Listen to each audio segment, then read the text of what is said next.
দেখো এটা ওইরকম কোনো ইয়ে না, তারপরেও তুমি নিচে বসার জন্য দেখতে পারো যে এইটা একটু তুলনামূলকভাবে ঠিক। এবং তুমি যদি খেয়াল করো এটা একটু এদিকে কেউ একটা টেনে ধরো, আরেক ধরো। আচ্ছা না, ফাইমের ওদিক থেকে কেমনে ধরবে আর? আচ্ছা এই দেখো এটা কিন্তু একই শীট দিয়ে কভার করা ছিল, যার কারণে এই দুইটা কিন্তু একসাথে থাকে। তার মানে এটার সাথে ক্লোজলি অ্যাসোসিয়েশন কে থাকে বলছিলাম? এইটা তোমার হচ্ছে এক্সিলারি নার্ভ।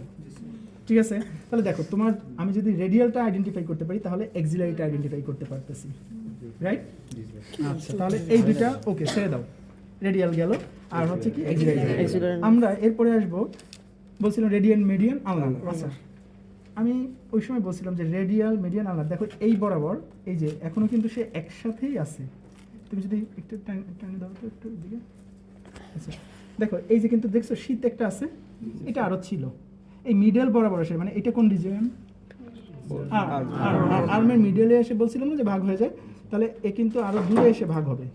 ধরে নাও না এতটুকু, তাহলে ক্রেনিও মেডিয়া এই বরাবর। দেখো এই ব্রাঞ্চটা কিন্তু এই দিক থেকে কেমন ভাবে গেছে? রেডিয়াল বোনের